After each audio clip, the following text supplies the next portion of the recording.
Function class 11th 12th में बिल्कुल core से इन दोनों का मतलब आपको समझाना चाहता हूँ।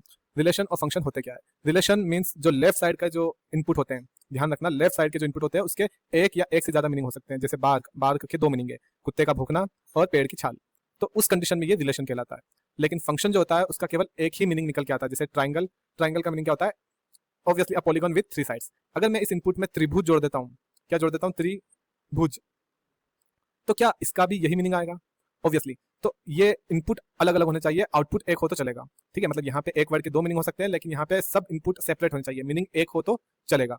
Now see here it's a cardboard और मैं यहाँ पे कुछ ऑर्डर पेयर बनाए हैं, A1 A2 B1 B2। तो क्या ये रिलेशन और फंक्शन दोनों हैं कि केवल रिलेशन है? तो चलिए समझते हैं। लेफ्ट साइड को हमें गौर से देखना है, क्या लेफ्ट साइड एक ही बार है या दो बार है? तो यहाँ पे ए का मतलब 1 भी आ रहा है, ए का मतलब 2 भी आ रहा है। तो ये ऑब्वियसली रिलेशन तो है लेकिन फंक्शन नहीं है। एक एग्जाम्पल और देखते हैं, क्या यहाँ पे ए का मीनिंग 1 है, बी का मीनिंग भी 1 है, तो क्या ये रिलेशन और फंक्शन दोनों है? ओके, ध्यान से देखेंगे कि यहाँ पे एक चीज छूट रही है, यहाँ पे सी नहीं है। क्या नहीं है? सी। तो अगर एक एलिमेंट छूट जाता है तब भी यह फंक्शन नहीं कहलाता है। ओके, यहाँ पे सी अगर और होता तब हम कह सकते थे कि ये रिलेशन भी है और फंक्शन भी है। ओके, क्या लिखा है यहाँ पे? Left strip has a unique image, no element is repeating, no image of the element is A. किसी के भी एलिमेंट की इमेज ए डबल रिपीट नहीं हो रहा है। ठीक है, ए बार बार रिपीट नहीं हो रहा है। Thank you.